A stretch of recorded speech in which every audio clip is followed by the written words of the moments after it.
লীলা গছৰ চাহৰ কথা কৈ ৫,০০০ টকা মিটা দি গিলা মামা কিনো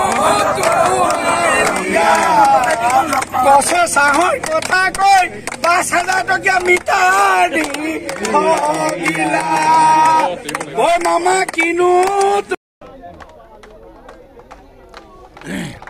আজি অসম প্ৰদেশ কংগ্ৰেছ কমিটিৰ নিৰ্দেশ মৰ্মে অসমৰ বিভিন্ন প্ৰান্তত APDCLৰ কাৰ্যালয়ত এনেধৰণৰ ধৰ্ণাৰ কাৰ্যসূচী আয়োজন কৰা হৈছে।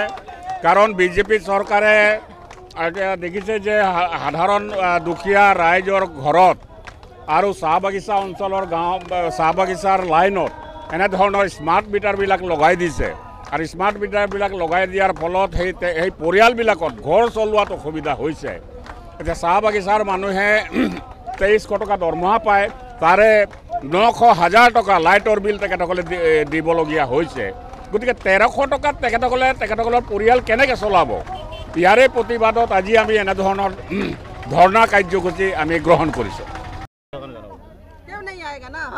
এয়া ধৰ্ণা কাৰ্যসূচী প্ৰতাৰক চৰকাৰ এখনৰ ৰাইজক যি প্ৰতাৰণা কৰিছে তাৰ প্ৰতিবাদত।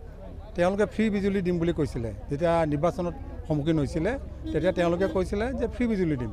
সেই ফ্ৰী বিজুলী দিব বিচৰা চৰকাৰখনে আজি স্মাৰ্ট মিটাৰ তেওঁলোকে ৰাইজৰ ঘৰত সংযোগ কৰি তেওঁলোকে শোষণ কৰি আছে। যিবিলাক ৰাইজৰ 200 টকা বিল আহিছিলে তাৰ আজি 500-600 টকা বিল আহে।